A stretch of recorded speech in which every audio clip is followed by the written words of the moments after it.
नमस्कार दोस्तों, OCN network में आपका स्वागत है। मैं हूं ओमकार चौधरी। मेरे साथ दो खास मेहमान जुड़ गए हैं, अभिषेक तिवारी पटना से, वीरेंद्र नाथ भट्ट लखनऊ से। आप दोनों का बहुत स्वागत है। नमस्कार। बात करेंगे बिहार की और प्रणाम सर। सीधे चलते हैं पटना। अभिषेक जी, जी सर। पोल्स ऑफ पोल क्या कह रहा है बिहार के बारे में? और आपने भी एक पोल किया है, आपका पोल जी क्या कहता मैंने तो अपना पोल खैर सार्वजनिक कर ही दिया है और आपको भी बता दिया है, लेकिन मैं शेयर कर देता हूं अपने दर्शकों के साथ अपना पोल, ताकि जब बात निकले तो वहां तक भी जाए। 10 लोगों की छोटी सी टीम है। हमने पूरे 1.5 महीने अथक परिश्रम किया सर। जितना परिश्रम हम कर सकते थे बिहार को सही बताने के लिए हमने किया। ये प्रयास है हमारा।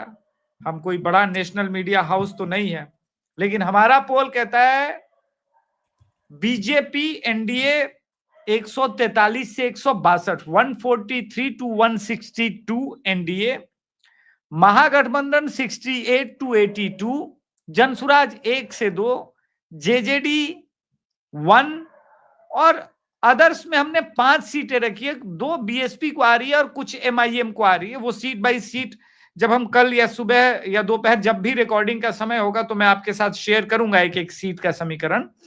जी, ये मेरा है और बाकी पोल्स ऑफ पोल्स तो आपके पास है सर, वो आप दर्शकों को दिखा दें। लेकिन मेरा एक पोल बिल्कुल एक बड़े पोलस्टर के साथ, जो मुंबई महाराष्ट्र के समय बिल्कुल परफेक्ट साबित हुए थे। 2020 के विधानसभा में मेरे अलावे उन्हीं का एकमात्र सही हुआ था। वो पी मार्क है, वो भी 142 टू 162 का दे रहे हैं। मेरा 143 से 162 है, 162 है और ये 142 से 162 है। बाकी तो आप बता ही सकते हैं, दर्शकों को दिखा सकते हैं वो मैं सारा। दर्शकों को बता देता हूं कि 16 पोल्स हैं, एग्जिट पोल्स हैं, जिसमें एक ही बात कही गई है और वो ये है कि एनडीए की ही सरकार बनने जा रही है। इनमें भी मैं आपको अलग अलग जो एग्जिट पोल आए हैं वो बता देता हूं। दैनिक भास्कर का कहना है एनडीए को 145 से 160, महागठबंधन को 73 से 91, मैट्रीज का है 147 से 167, महागठबंधन 70 से 90, पीपुल्स पल्स का कहना है एनडीए 133 से 159, महागठबंधन 75 से 101, पीपुल्स इनसाइट का कहना है एनडीए 133 से 148 और महागठबंधन 87 से 102। चाणक्य का कहना है एनडीए 130 से 138 और महागठबंधन 100 से 108। पोल स्ट्रेट, इसका कहना है 133 से 148 और 87 से 102। जेवीसी पोल्स कह रहा है 135 से 150, 88 से 103। पोल डायरी, इसने छप्पर फाड़ करके दिल खोल करके कहा है एनडीए 184 से, कृपया दोबारा कोशिश कीजिए। इसने कहा 184 से 209 और गठबंधन महागठबंधन 32 से 49, यानी 50 सीटें भी नहीं आ रही है जो महाराष्ट्र में हुआ था। फिर आते हैं प्रजा पोल एनालिटिक्स, बल्कि टाइम्स नाउ पहले आ जाते हैं, 143 और महागठबंधन 95। प्रजा पोल एनालिटिक्स ये है 186 और उनको 50। पी मार्क 142 से 162 और उनको दिया है 80 से 96। टीआईएफ रिसर्च 145 से 163 इनको, 76 से 95 महागठबंधन को। न्यूज 24 का जो कांग्रेस का समर्थक है, कांग्रेस का चैनल है राजीव शुक्ला का, वो कहता है एनडीए को 152 सीटें और महागठबंधन को, जिसमें कांग्रेस भी है, 84 सीट। कामाख्या एनालिटिक्स वो कहता है एनडीए को 167 से 187 सीट और महागठबंधन को 54 से 74। डीवी रिसर्च कहता है 137 से 152 और महागठबंधन को 83 से 98। न्यूज 18 का कहना है कि एनडीए को 140 से 150 और महागठबंधन को 85 से 95 और औसत सारे का 154 सीटें एनडीए को, 83 सीटें महागठबंधन को और 6 सीटें अदर्स को। वीरेंद्र नाथ भट्ट साहब, आपके पास आते हैं, आपका क्या कहना है?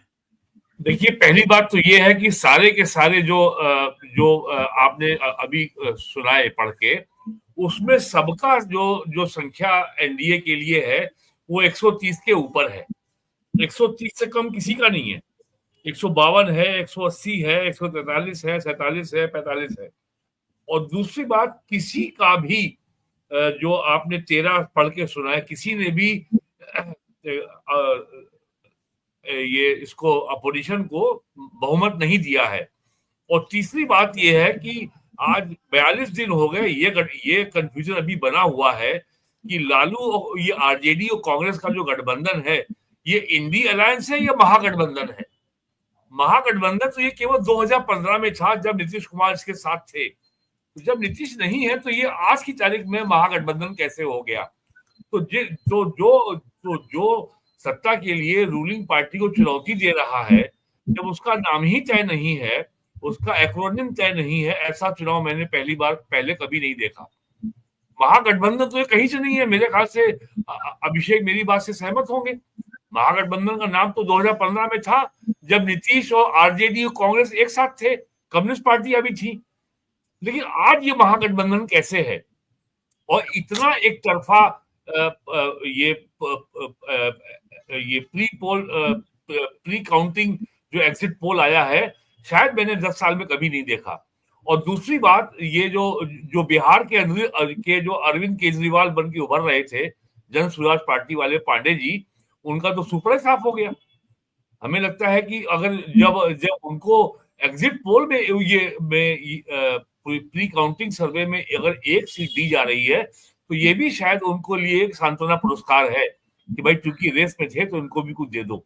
तो ये बात तो बहुत साफ हो गई कि जन स्वराज पार्टी कहीं पर भी बीजेपी का, एनडीए का वोट काटने में सफल नहीं हुई है। नहीं, ऐसी बात नहीं है सर, ऐसी बात नहीं है। मैं आपको 10 सीटें गिना सकता हूं जहां पर एनडीए का वोट उन्होंने काटा है, चाहे वो करायगढ़ का सीट हो, सासाराम का सीट हो, चेनारी सीट हो, भभुआ सीट हो, मोहनिया सीट हो, लेकिन सीट जीत नहीं पाएंगे। लेकिन हाँ, अब देखिए, एक होता है वोट काटना, वो 10,000 आपने काट लिया, लेकिन वहां पर अगर मार्जिन 30,000 का बन रहा है एनडीए का, तब भी वो सीट निकल रही है। चनपटिया सीट से आप सोचिए सर, मनीष कश्यप चुनाव लड़ रहे हैं। पिछली बार जब निर्दलीय लड़े थे तो 10,000 वोट से जीते थे, मतलब 10,000 वोट उनको मिला था। इस बार जनसुराज के साथ खड़े हैं, वो नंबर बढ़ के 20,000 हो रहा है, लेकिन फिर भी जो इनकी विक्ट्री थी एनडीए की, वो सर 24,000 से ऊपर की थी। 10,000 पहले भी काटे थे, 10,000 और एक्स्ट्रा काट ले रहे हैं, फिर भी वो नंबर बन जा रहा है। और 10,000, 5,000, 12,000, 20,000 वोट असेंबली इलेक्शन में बुरा भी नहीं होता, लेकिन ये वोट सर सीट में कन्वर्ट नहीं हो रहा है, इसलिए ऐसा दिख रहा है। अगर मेरा मानना है कि अगर प्रशांत किशोर 2 साल की यात्रा में 20-25 सीटों को फोकस करके उस पे टाइम देते तो ज्यादा अच्छा परफॉर्म करते, मेरा ये कहना है।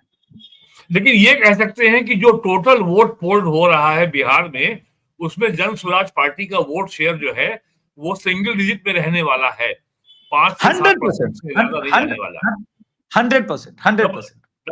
डबल डिजिट में नहीं आने वाला है। और अगर वो सिंगल डिजिट में भी आ रहे हैं तो ये उनके लिए ये एक तात्कालिक कंफर्ट की बात तो हो सकती है, लेकिन उन जैसी पार्टी के लिए इस वोट शेयर को सस्टेन कर पाना आने वाले चुनाव में भी ये बहुत बड़ी चुनौती होगी।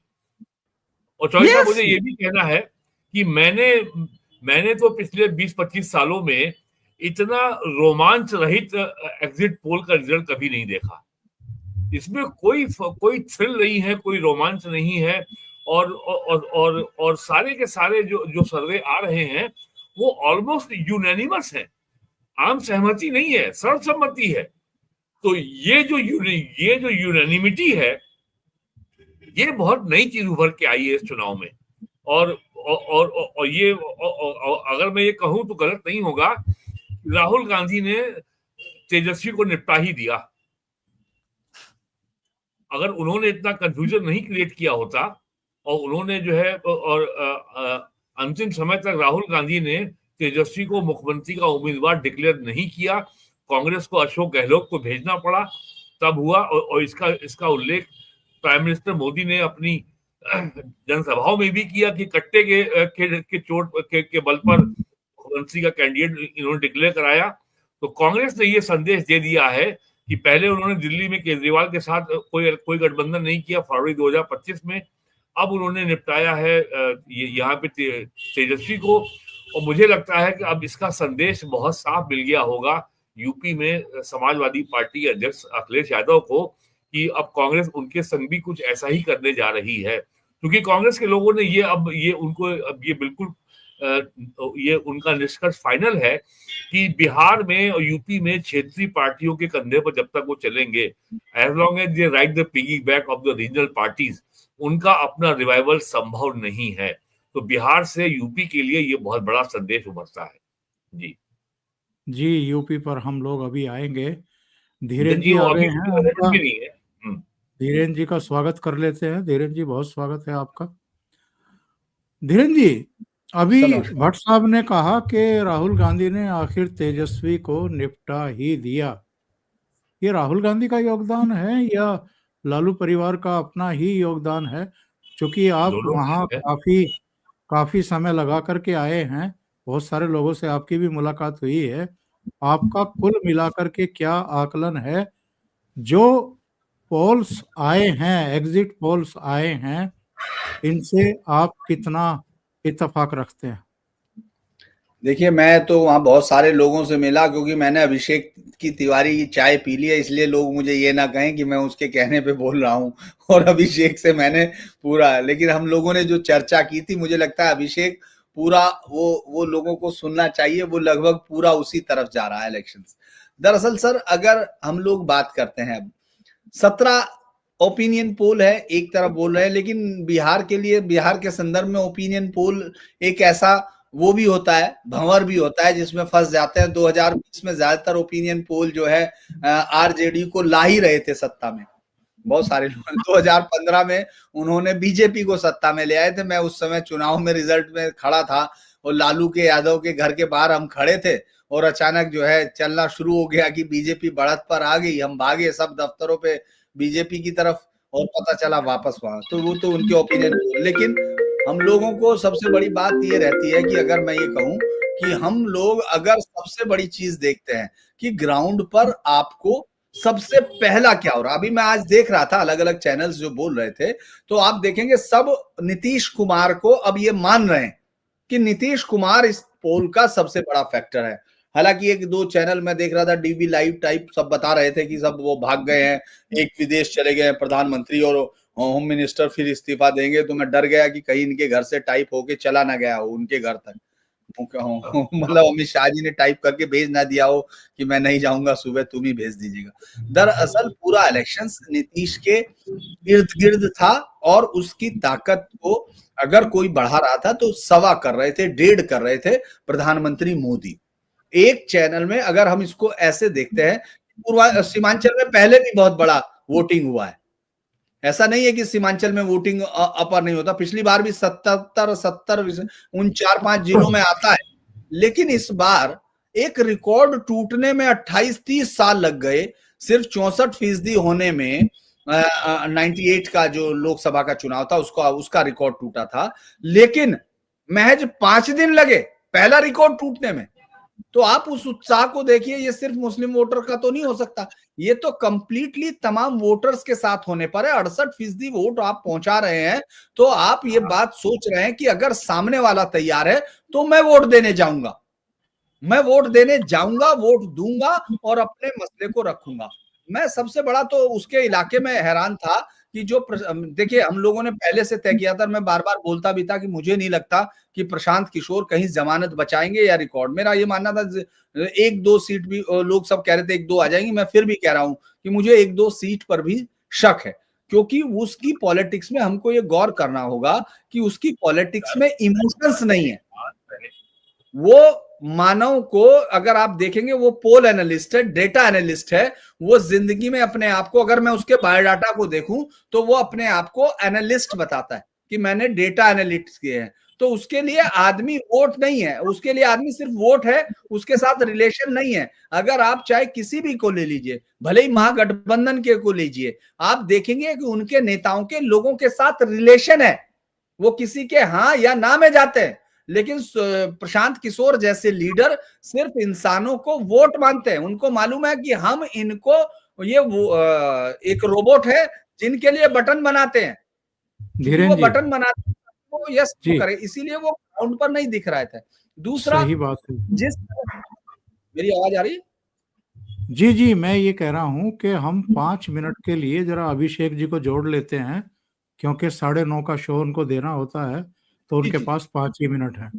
उसके बाद हम लोग अपना डिस्कशन आगे बढ़ाएंगे। जी अभिषेक जी, हाईलाइट क्या है इन चुनाव के रुझानों के, और इसका क्या मायने निकाला जाएगा? जी, मैं मायने बताता हूं। धीरेन्द्र सर के साथ हम लोगों ने बातचीत की थी मेरे ही चैनल पर, धीरेन्द्र सर के चैनल के लिए, और यहीं पर जिस स्टूडियो में बैठा हूं बगल में धीरेन्द्र सर बैठे थे, तो हमने कहा कि महिला वोटर का रुझान। अब एक आपको एग्जाम्पल देता हूं, अगर किशनगंज में 78% वोट हुआ है ना सर, तो कटिहार में वोट भी 78% हुआ है।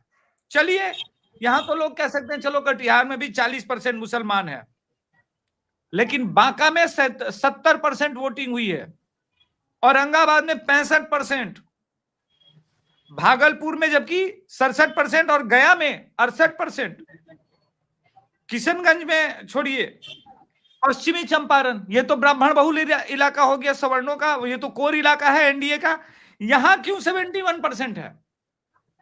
इसको कैसे कोई प्रेडिक्ट करेगा? पूर्वी चंपारण 71%, ये पूर्वी चंपारण पश्चिमी चंपारण ऐसा हो रहा है। सुपौल में 72% है। स्वीप करेगी सुपौल में, पहले ही बता रहा हूं, स्वीप करेगी इंडिया, हर बार करती है।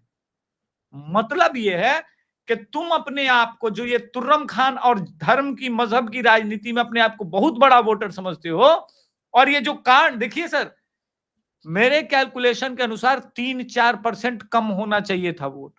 ये जो एडिशन है ना, इसका दिल्ली से डायरेक्ट रिश्ता है, डायरेक्ट कनेक्शन है। हाँ, वो जो लखपति दीदी जो 10,000 रुपए दिया गया है, नहीं सर, दिल्ली में जो कल हुआ है ना, और देश भर में जो पॉपुलेशन है, उसका बहुत बड़ा असर है, और ये पूरा गेम चेंजर साबित होगा। मेरा ये मानना है, नंबर तो हमने दे ही दिया है कंजर्वेटिव ही सही, धीरेन्द्र सर के चैनल पर भी मैं वो देंगे ही अपना, लेकिन 143 से 162 ये पार भी जा सकता है। मैं बार बार कह रहा था कि मैं अपना 150 पकड़ता हूं, 160 जाए, 70 जाए, 80 जाए, मुझे कोई मतलब नहीं, लेकिन एक चीज बोल के जाऊंगा सर, 170 सीट अगर एनडीए आ गई ना, यहां से लेके बंगाल से लेके असम तक लोग हिल जाएंगे, कई नेताओं के तख्त, मतलब तख्त हिल जाएंगे। ये बहुत जबरदस्त। मुझे जाना है तो सर मैं आज्ञा लूंगा, क्योंकि थोड़ा जल्दी मिलेंगे। आपका बहुत धन्यवाद जुड़ने के लिए। हम लोग कल पॉसिबल मुर्शिद नेटवर्क और मैं धीरेन्द्र सर के भी चैनल पर सीट बाय सीट भी हम बात करेंगे, इंपॉर्टेंट सीट्स पर, ये मैं प्रॉमिस करके जा रहा हूँ। प्रणाम सर। जी जी, बहुत धन्यवाद आपका। धन्यवाद अभिषेक बाबू। जी धीरेन्द्र जी, आप अपनी बात को आगे जारी रखिए। दरअसल किसी भी पोल को हम लोगों ने, चूंकि आप ही लोगों से सीखा है, आपसे, भट्ट साहब से, कि जब भी आप ग्राउंड पर जाते हैं तो आपको वो चीज देखनी चाहिए जो अमूमन सबसे ज्यादा आदमी के सहजता से बात कर सके। तो ज्यादातर मैं महिलाओं से बात कर रहा था, और चूंकि मैं बिना इतने सालों बाद 27 सालों बाद बिना किसी कैमरे के मतलब चैनल के कर रहा था, तो हिचक में था। लेकिन मैंने देखा कि ज्यादातर महिलाओं ने एक तरफा बोला, एक तरफा। मैंने आपको ये बताया, इससे बड़ा उदाहरण क्या होगा कि मैं प्रियंका की रैली में हूं लखीसराय में, और उसमें बैठी हुई महिलाओं से माइक लगा के पूछ रहा हूं, जबकि उससे पहले पुरुषों के साथ काफी बहस हो चुकी थी। और जिस तरह रैलियों में वो हर आदमी को गोदी मीडिया का सर्टिफिकेट अपने घर से लेके निकलते हैं और गालियां बांटते हुए आते हैं, तो उन्होंने उस तरह का वाचा, तो उनके बीच में भी महिलाओं से बात करना। तो आप सोचिए, इसके बावजूद भी महिलाएं ये कह रही थी कि मैंने पूछा किसको देखने आई हैं, तो कहने लगे नीतीश को देखने आए हैं। तो मैंने कहा प्रियंका की रैली में नीतीश क्या करने आएंगे? तो कह रहे तो कोई बात नहीं, तो हम लोग तो नीतीश को ही देखने आएंगे। तो वो लोग लाए गए थे नीतीश के नाम पर।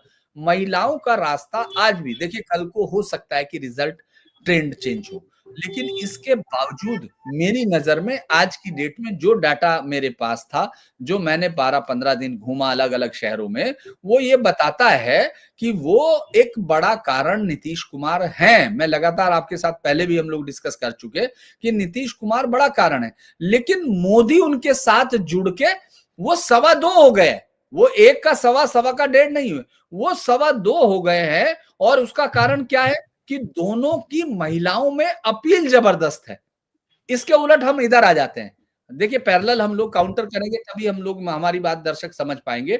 अब आप जब महागठबंधन की तरफ आते हैं, तो महागठबंधन एक तो लाठी की राजनीति कर रहा है, तमंचे और उसकी सब बातें। उनकी रैलियों में मैं स्पेशली इसलिए गया, प्रियंका गांधी की रैली में, कि महिलाएं जनरली बहुत कम दिखती हैं उनकी रैलियों में। वहां जो हल्लापन, वो तेल पिलावन, लठ बजावन टाइप रैलियां जो होती हैं, उन सब में आप कैसे उम्मीद करेंगे उनके समर्थकों की पत्नियां भी वहां आ जाएं? अब उसमें मैंने जब देखा, तो वहां ये हाल था कि किसी भी नेता के पास उसकी पर्सनल अपील महिलाओं को नहीं है, वो जातिगत तौर पर है या धर्म के आधार पर जो वोटिंग चल रही है वो है। वो उनकी महिलाएं परिवार में जो डिस्कशन होगा उस पर वोट देंगी, लेकिन महिला अपने मन से नहीं कह रही है कि मैं तेजस्वी भैया को वोट देने जा रही हूं, मैं या ओवैसी भैया को वोट देने जा रही हूं। वो धर्म के आधार पर हो सकता है, काम के आधार पर नहीं है। तो ये जो बड़ा अंतर है कि वहां कोई भी महिलाओं को अपील करने वाला चेहरा नहीं है। इधर आपके पास दो हैं, एक योगी मोदी और दूसरे नीतीश कुमार। दोनों ने अपने काम से, क्योंकि मोदी भी कह सकते हैं, वो भी किसी जाति के नेता तो है नहीं, वो तो देश के प्रधानमंत्री हैं, वोट की अपील है। नीतीश कुमार जिस जाति के नेता है वो 2 से 2.5% है, तो वो तो एक बैरियर टूट के उनका काम, उनका वो, क्योंकि वो तो जाति का समीकरण भी नहीं बैठा रहा भाई। वो तो कोई वहां पूछ नहीं रहे ना कि मैं ये करना चाहूंगा। तो मुझे लगता है एक तो वो सबसे बड़ा, दूसरा कोई भी मुद्दा उठाने की उनको, मुझे नहीं लगा पूरे चुनाव में उन्होंने कोई बैलेंसिंग की हो। राहुल गांधी का जो उन्होंने बताया वीरेंद्रनाथ जी ने, बिल्कुल वो सही कह रहे हैं। क्योंकि देखिए हम लोग उसको मजाक से थोड़ा और अलग अगर भी जाएंगे, तो आप ये देखिए जो उन्होंने कहा है वही बार बार हम लोगों की जो हार्डन्ड जो एकदम फैक्ट है वो ये है कि कांग्रेस का वोट बीजेपी ने नहीं छीना है, कांग्रेस का वोट रीजनल पार्टियों ने छीना है। क्योंकि कांग्रेस सिर्फ दलित, मुस्लिम्स और ब्राह्मण्स वोटों के नाम पर हमारे इलाकों में जानी जाती रही हिंदी में। और गांव में आपने देखा होगा ब्राह्मण्स को कहा जाता था ये कांग्रेसी वोट जा रही है, दलितों को भी इसी तरह से माना जाता था। लेकिन वो वोट कहीं कहां गए, यहाँ दलित बसपा के पास चले गए, वहां दूसरी तरफ वहां देखिए कि जो ओबीसी वोटर्स का हिस्सा है वो रीजनल पार्टियों के पास चला गया। और आप कोर के साथ देखेंगे बाकी तमाम वोट, जैसे राजपूत वोट बहुत ज्यादा कभी विपक्षों के पास रहता ही था, स्थिर वोट नहीं था, वो हमेशा अलग अलग जगह पर अलग अलग बिहेव कर रहा था। और अगर आप ये देखेंगे तो उनको वोटरों को किसने छीना, आरजेडी ने छीन लिया, या तमाम लोगों, मुस्लिम वोट तो कंप्लीटली शिफ्ट हो गया 89 के बाद कांग्रेस से। आज कांग्रेस की जो लीडरशिप है वो बिना पानी के जो मछली छटपटाती है तेज रेत पर, उस तरह से छटपटा रही है कि किसी भी तरह से मुझे जो है मेरा मुस्लिम वोटर दे दो, मुझे मेरा मुस्लिम वोटर दे दो। अब वो देना नहीं चाहते, उनको मालूम है हम देंगे तो, इसीलिए उन्होंने ये कोशिश की कि अपनी संख्या से ज्यादा सीट मांग लो। अगर हम लोग आज ही कह रहे हैं, अगर ये रिजल्ट इस तरह एक्सपेक्टेड आते हैं, तो आप कल भी देखेंगे कि कांग्रेस को कोई भी, मैं देख रहा था बहुत सारे सर्वे देख रहा था, कांग्रेस को किसी ने उसने 60-62 सीटों पे चुनाव लड़ा है, किसी ने भी किसी ने 19 से 20 सीट नहीं दी। मैं बता देता हूँ दैनिक भास्कर जो उसका समर्थक माना जाता है, उसने कांग्रेस के लिए कहा है 12 से 15, मैट्रीज INS 10 से 12, चाणक्य स्ट्रेटेजिस 17 से 23, सबसे ज्यादा यही है, यही दिया है बस। ये एक टिफ रिसर्च उसने कहा 9 से 13, पोल स्ट्रेट 9 से 13 और पोल डायरी 4 से 8 सीट और औसत यही ठीक है, ये आपका यही ठीक है, 4 से 8 औसत केवल 12। हाँ वही मैं कह रहा हूँ कि 12 से 13 से ज्यादा कोई नहीं दे रहा।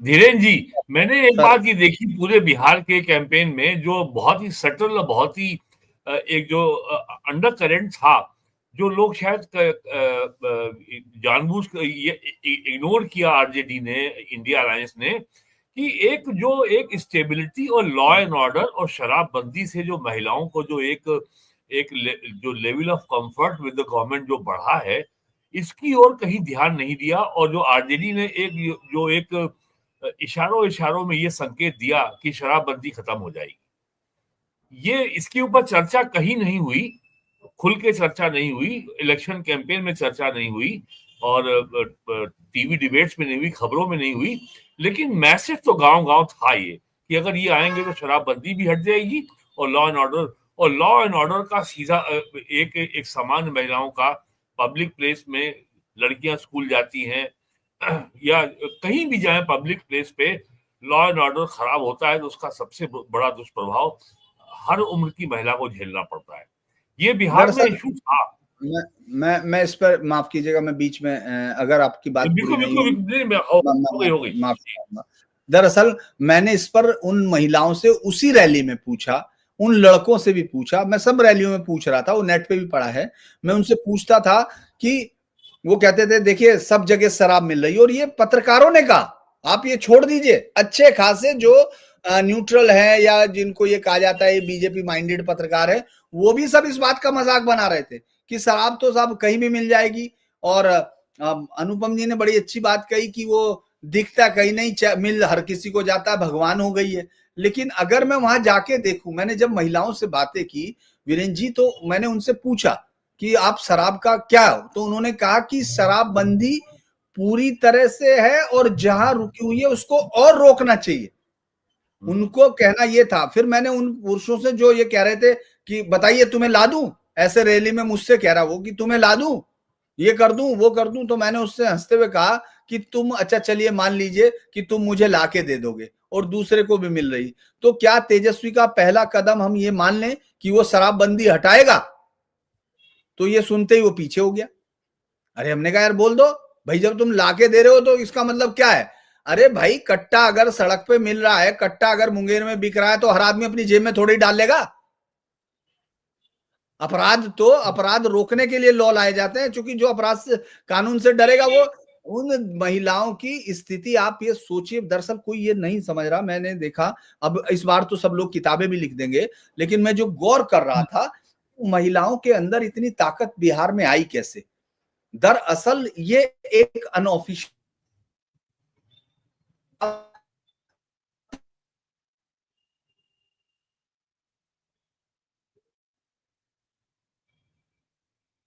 ये फ्रेम फ्रीज क्यों हो गया था? आपको आ रहा है मेरा नेटवर्क? आ गया? हेलो जी जी जी जी जी जी आ गया। हाँ, तो डोमेस्टिक वायलेंस 70 से 80% सिर्फ शराबबंदी के बाद हुई। तो उसने उस औरत को ये महसूस करना सिखाया कि वो एक महिला है। उसके बाद आप देखिए, साइकिल पर चलकर जाने वाली महिला ने रास्ते में मिलने वाले रिजर्वेशन को, जो 50% तक किया गया, किसी और देश के राज्य में नहीं किया गया, उसको साइकिल पे चल के मतदान केंद्र तक जाने का हौसला दिया, उसे साइकिल पर चलकर बाहर बाजार में जाने का हौसला दिया। और ये इसको बहुत छोटा कदम मानते होंगे, लेकिन उनको ये मालूम होना चाहिए यूपी से ज्यादा रूढ़िवादिता है बिहार में। वहां अभी भी जो शहरीकरण है वो यूपी के मुकाबले लगभग अब आधा होगा, मैं ये कह सकता हूं। इसके बावजूद महिलाओं का सशक्तिकरण यूपी से ज्यादा हो गया है। क्योंकि वो जीविका दीदी के तौर पर मैं बड़ा अच्छा आपके साथ एक बार बात भी कर रहा था। वीरेंद्र जी शायद उस वक्त नहीं थे हम लोगों की चर्चा में, तो वीरेंद्र जी को मैं बता देता हूँ। वीरेंद्र जी, एक जगह बराबर की गुफाएं हैं वहां, जो गया से थोड़ा सा मतलब आगे जाके पटना से हैं, जो 2500 साल पुरानी गुफाएं हैं, पूरी दुनिया में बड़ी यूनिक किस्म की हैं, ग्रेनाइट की चमक की वजह से उसको मौर्या पॉलिशिंग कहा जाता है। तो मैं वहां गया था रास्ते में, तो जंगल के बीच में एक यंग जोड़ा कुछ खोद रहा था, वो जंगल में लकड़ी वकड़ी खुदाई कर रहा था। तो मैं जैसे ही गाड़ी रोकी तो वो एकदम गाड़ी देख के डर गए। तो उनमें मैंने पूछा, तो वो कहने लगे साहब यहाँ जलावन सूखी है लकड़ी, हम और कुछ नहीं कर रहे जला। तो मैंने हंसते हुए कहा कि भाई मैं पहले तो जान लो मैं वन विभाग का नहीं हूँ, तो जो कर रहे हो करते रहो, मुझे उससे लेना देना नहीं। फिर मुझे बताओ, यंग बच्चा जो उसकी शादी हुई थी, मैंने पूछा कि हाँ भाई तो वोट किसको दोगे, तो वो अपना चुप रहा, हंसने लगा। तो मैंने महिला से पूछा कि आप वोट किसको दे रही हो, तो वो हंस के अपने पति की तरफ देखने, यंग थे, शर्मा गए। तो मैंने कहा कि अच्छा उससे पूछ के दोगी, तो उसके पति ने नीचे से झुके हुए एकदम सर उठाया और उन्होंने कहा कि इसके खाते में 10,000 रुपया पड़ा है, ये मुझसे पूछेगी वोट देते वक्त, क्या बातें कर रहे हो आप। तो ये जो हम लोगों के लिए इसका अर्थ कुछ और है, वो उनको ताकत दे रहे। नीतीश कुमार ने यकीनन ताकत दी। कानून वहां ये जरूर है, मैं ये कहूंगा पॉकेट्स हैं जहां माफिया हैं, जहां उनका अभी भी है, लेकिन लगभग ऐसी स्थिति तो नहीं है जैसे यूपी में उनकी रीढ़ तोड़ दी गई हो, लेकिन उससे एक सीढ़ी नीचे जरूर किया है। उन्होंने ये कर दिया कि आप कानून व्यवस्था के बीच में नहीं आएंगे, आपको जो करना आप कीजिए अपने जिले में। करने का मतलब आप सड़क पर गुंडागर्दी नहीं दिखेगी, ये बिहार में नहीं दिख रहा है, तो इसने भी उनको ताकत। तो मुझे लगता है एक बड़ी चीज है, और सड़कों पे जाना आसान हो गया, तो ये बेहतर है। बहुत महत्वपूर्ण बातें अभी धीरेन्द्र जी आप बता रहे थे। वीरेंद्र जी, ये 10,000 रुपये महिलाओं के खाते में डालना, वहाँ हाईवे एक्सप्रेसवे बना देना, गंगा पर बैराज बना देना, बीमारू प्रदेश से उसे विकास की तरफ ले जाना, यही तो वोट चोरी है, और क्या है ना। ये खाली इतना नहीं है। देखिए, भारत ऐसे देश में, बिहार जैसे राज्य में, जहां पे जो है करीब 7 करोड़ वोटर हैं, यूपी में तो 15.5 करोड़ हैं, जो सबसे बड़ी कमी है क्षेत्रीय पार्टियों में, वो चाहे समाजवादी पार्टी हो या आरजेडी हो या बंगाल में टीएमसी हो, ये पार्टियां संस्थागत तरीके से सिस्टम के तहत काम करने की आदी नहीं है। यहाँ पे सुप्रीमो चलता है। अब जो जो दीनदयाल उपाध्याय का जो सिद्धांत था, अंत्योदय, अंतिम व्यक्ति का उदय, ये सबका साथ सबका विकास वही अंत्योदय है। यानी बॉटम अप, जो व्यक्ति सबसे नीचे पावदान में है पहले उसको ऊपर उठाओ। तो इसके लिए आपको एक व्यवस्था बनानी पड़ेगी, सिस्टम बनाना पड़ेगा, लोगों के बैंक खाते खोलने पड़ेंगे, आधार कार्ड बनाना पड़ेगा, और दोनों को लिंक करना पड़ेगा। और ये गवर्नेंस के डिजिटाइजेशन से या इंटरनेट की वजह से, कंप्यूटराइजेशन की वजह से ये सारा योजनाओं को लागू करना अब सहज और आसान और बहुत कम खर्चीला हो गया है। इसका बिहार सरकार ने, यूपी की सरकार ने, केंद्र सरकार ने टेक्नोलॉजी का जितना उपयोग संभव था वो किया, और उसके आधार पे जाति मजहब के दायरे से ऊपर उठ करके हर योग्य, हर एलिजिबल जो व्यक्ति उसके लिए योग्य था, उसको उसका लाभ दिया गया। ये बात कभी समाजवादी पार्टी और आरजेडी नहीं मानेंगे। ये अपनी उपलब्धियों की बात करते हैं, हमने कॉलेज बनवा दिया। अगर बिहार में पुल बन रहे हैं, अगर बिहार में हाईवे बन रहे हैं, तो वो किसी पार्टी के नेता के लिए, किसी जाति के नेता के फायदे के लिए नहीं बन रहे हैं। एक पूरा कॉम्प्रिहेंसिव नेटवर्किंग पूरे बिहार की है कि बिहार के ट्रांसपोर्ट नेटवर्क के लिए क्या आवश्यक है। यूपी में गंगा एक्सप्रेसवे अगर बन रहा है मेरठ से प्रयागराज के बीच में, तो वो किसी बीजेपी के नेता के रिश्तेदार की सहायता के लिए नहीं बन रहा है, वो योगी आदित्यनाथ की कोई निजी आकांक्षा की पूर्ति के लिए नहीं बन रहा है। वो पश्चिम उत्तर प्रदेश को प्रयागराज से जोड़ने का एक बहुत बड़ा काम हो रहा है, जो 600 किलोमीटर लंबा पुल है और ये एक्सप्रेसवे है। तो ये जो है, इसका जो डेवलपमेंट में जो इम्पैक्ट आएगा वो आपको दिखाई पड़ेगा 5 साल के बाद, जिसको बोलते हैं जेस्टेशन पीरियड। तो यही काम बिहार में हो रहा है। अब बिहार में लोग पहली बार ये अनुभव कर रहे हैं कि इंस्टीट्यूशनल फ्रेमवर्क के जरिए irrespective of caste and religion हमको इसका लाभ मिल रहा है। अगर 10,000 रुपया वहां पे हर महिला को बिहार में मिला तो ये कोई ये तेजस्वी भी ये बात कहने का साहस नहीं कर पाए कि ये कोई सरकार की ओर से कोई रिश्वत दी जा रही है या कोई चुनाव के पहले कोई जो है इनको एक लुभाने के लिए एक आकर्षक चाल चली है सरकार ने। अगर उसमें 50% महिलाएं भी उस 10,000 रुपए का उपयोग करके अगर अपना कोई काम या कोई व्यवसाय शुरू कर सकती हैं तो ये भी मेरा मानना है महिला सशक्तिकरण की दिशा में बहुत बड़ा उपलब्धि है, बहुत बड़ा काम है। और यही इंस्टीट्यूशनल फ्रेमवर्क है जिसको ना क्षेत्रीय पार्टी जानती है, ना समझती है, ना मानने को तैयार है। और प्राइम मिनिस्टर मोदी ने ये सिस्टम पूरे देश में लागू किया है। मनरेगा के पैसे की लूट हो रही थी बंगाल में, केंद्र सरकार ने पैसा वो रोक लिया तो पश्चिम बंगाल सरकार सुप्रीम कोर्ट चली गई। सुप्रीम कोर्ट ने उनको राहत दी, लेकिन जो मानक केंद्र सरकार ने तय किए हैं कि ये मनरेगा का पैसा किन श्रमिकों को मिलेगा, कैसे मिलेगा, उसमें पूरी पारदर्शिता होगी। कौन श्रमिक ने काम किया, किसके खाते में कितना गया, तो ये चीज जो है इसका फर्क बिहार में पहली बार दिख रहा है। ये सबसे बड़ा परिवर्तन आया है और ये बहुत शुभ संकेत है। और जो सबसे बड़ी बात हुई है कि बिहार में जाति के आधार पर जो मठाधीशी लालू यादव ने की है, अब केवल जाति के आधार पर आप लोगों को गोल बंद करके उनका वोट नहीं ले पाएंगे। ये बहुत शुभ संकेत आया है। जैसे योगेंद्र यादव ने, योया ने आज एक लेख लिख करके ये बात कही है एक अंग्रेजी के अखबार में कि जो कास्ट सेंसस हो रही है ये बहुत खतरनाक चीज हो रही है। इससे कास्ट आइडेंटिटी कमजोर होगी और जब कास्ट सेंसस होगी तो केंद्र सरकार बैकवर्ड कास्ट के कोटा में सब क्लासिफिकेशन करेगी, कोटा विद इन कोटा करेगी। अब ये बात आज योगेंद्र यादव आज से 1 साल पहले प्राइम मिनिस्टर मोदी को, बीजेपी को जो है छत पे खड़े होकर गाली बकते थे, ये सब मनुवादी है, ब्राह्मणवादी है, कास्ट सेंसस के खिलाफ है। आज वो कास्ट सेंसस को कोस रहे हैं क्योंकि जो जाति का मकर जाल है वो कमजोर हो रहा है बिहार में और यूपी में। अब लोग सकारात्मक पॉजिटिव मुद्दे की ओर आ रहे हैं। ये एक शुभ संकेत है और ऐसा नहीं कि सब कुछ ठीक हो जाएगा। एग्जिट पोल के जो रुझान आए हैं धीरेन्द्र जी, किस किस को चिंतित होना चाहिए?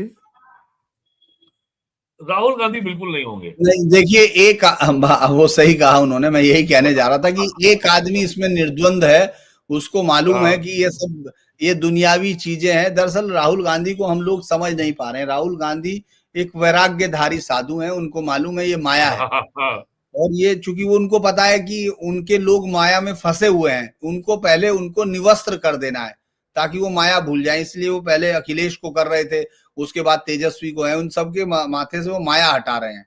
हम लोग उनका काम समझ नहीं पा रहे। तो एक आदमी तो निर्द्वंद है, लेकिन जो परेशानी है वो ये बड़ी चीज ये होगी क्योंकि जो रिजल्ट अगर इस तरह रहते हैं, हमारी सारी बातों का आधार ये है कि अगर रिजल्ट इस तरह रहते हैं, क्योंकि हमने तो यही देखा है फील्ड में जो हमारा असेसमेंट भी के करीब आता है, तो इसलिए अगर ये रिजल्ट के नतीजे गलत होते हैं तो मैं भी गलत होता हूं, मैं ये मान लेता हूं अपने आप को ईमानदारी से।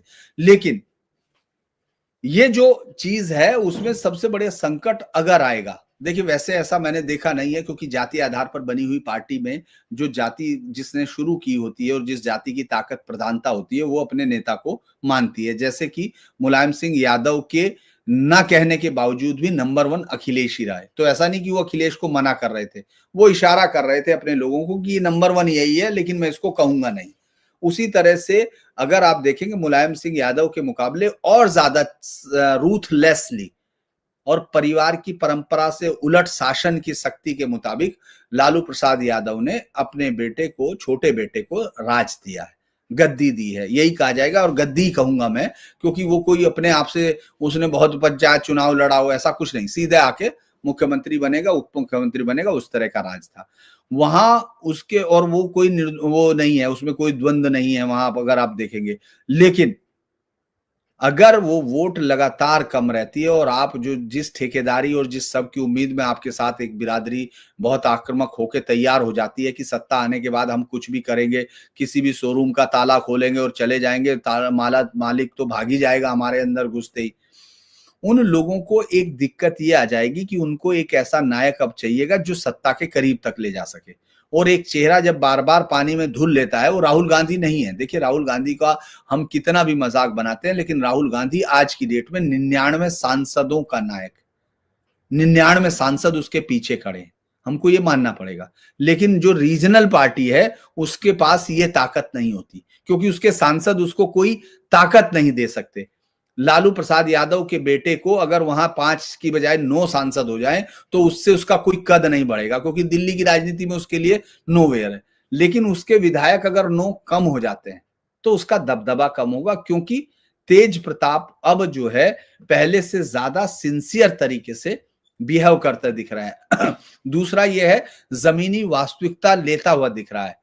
तीसरा, उनके परिवार के अंदर जो अभी तक बाकी बहन भाई बैठे हैं चुपचाप, भाई तो नहीं मतलब बहनें जो बैठी हैं, वो वॉर और तीव्र होगी, क्योंकि रोहिणी आचार्य एक तरह से इशारा कर चुकी है। तो मुझे लगता है कि और अगर तेज प्रताप जीत के पहुंच जाए सदन में और बाई दी राघोपुर में उल्टा हो जाए तो एक परिवार में एक शुरुआती क्लैश जरूर हमको दिखाई देगा। और अगर खुदा ना खास्ते एनडीए वाले लोगों को या इनको खासतौर से इस तरह का मजाक करने का शौक अगर नीतीश कुमार को लग जाए तो वो तेज प्रताप को मंत्री बना के बैठा भी सकते हैं। जाइए रोज उनके घर के सामने से भोपू बजाइए और बाहर निकल जाइए। इस तरह की राजनीति में चलता है वो सब वहां, अगर हम देखते हैं तो मुझे लगता है आप एक बात भूल रहे हैं, रॉस एवेन्यू कोर्ट दिल्ली ने लैंड फॉर जॉब स्कैम में चार्जशीट का संज्ञान ले लिया है। 4 दिसंबर को पेशी है। हाँ, और उसमें अगले 2-3 महीनों में अगर फैसला आ गया तो आधा पर तो मतलब सारे भाई बहन जेल में होंगे। नहीं, तब उनमें एकता हो जाएगी। हाँ। अंत में मैं महत्वपूर्ण सूचना अपने दर्शकों को दे दूं। प्रधानमंत्री कल जैसे ही भूटान से लौटेंगे, सीसीएस की बैठक होने जा रही है। पहलगाम के घटना के बाद वो एक दिन का अपना सऊदी अरब का दौरा बीच में छोड़कर वापस दिल्ली लौटे थे और उसी शाम सीसीएस की बैठक हुई थी। प्रधानमंत्री भूटान से लौटते ही सीसीएस की बैठक की अध्यक्षता करने वाले हैं। यानी भारत सरकार ने दिल्ली में जो विस्फोट हुआ है इसको बेहद गंभीरता से लिया है। भूटान के अपने संबोधन में भी प्रधानमंत्री कह चुके हैं, तह तक जाएंगी एजेंसियां, ढूंढ कर निकालेंगी और उनको न्याय के कटघरे में खड़ा करेंगी। न्याय के कटघरे में खड़ा करने की बात जब वो कहते हैं तो ऑपरेशन सिंदूर होता है। ऑपरेशन सिंदूर अभी खत्म नहीं हुआ है, स्थगित नहीं हुआ है, वो कंटिन्यू है। और पिछले 15 दिन से पाकिस्तान की सीमा पर लगातार सेना अभ्यास कर रही है। तीनों सेनाएं हमारी इस समय अभ्यास कर रही हैं। आप दोनों का बहुत बहुत धन्यवाद जुड़ने के लिए, धीरेन जी आपका भी और वीरेन जी आपका भी, और महत्वपूर्ण मुद्दे पर चर्चा करने के लिए थैंक यू सो मच। जी वीरेन जी, आप कुछ कहना चाह रहे हैं? एक बात रह गई, 22 अप्रैल को पहलगाम पे हमला हुआ था। 24 अप्रैल को प्राइम मिनिस्टर ने बिहार में मधुबनी में पब्लिक मीटिंग एड्रेस की। वहां उन्होंने 2 वाक्य अंग्रेजी में कहे थे। आज भूटान में भी प्राइम मिनिस्टर ने 1 वाक्य अंग्रेजी में कहा है, ताकि दुनिया तुरंत को संदेश तुरंत चला जाए। इसलिए और इसका रिएक्शन बहुत फास्ट हुआ है पाकिस्तान में कि मोदी फिर अंग्रेजी बोले हैं। आज क्या होने वाला है, अल्लाह रहम करे। ये बात बहुत महत्वपूर्ण है। उन्होंने कहा है, we will bring the perpetrators of this crime to justice. और जस्टिस हो चुका है 7 मई को, 9 मई को। अभी लोग देश के भूले नहीं है। बहुत बहुत धन्यवाद, आपके मुंह में घी शक्कर वीरेन जी। बहुत बहुत धन्यवाद जुड़ने के लिए। Thank you so much. नमस्कार।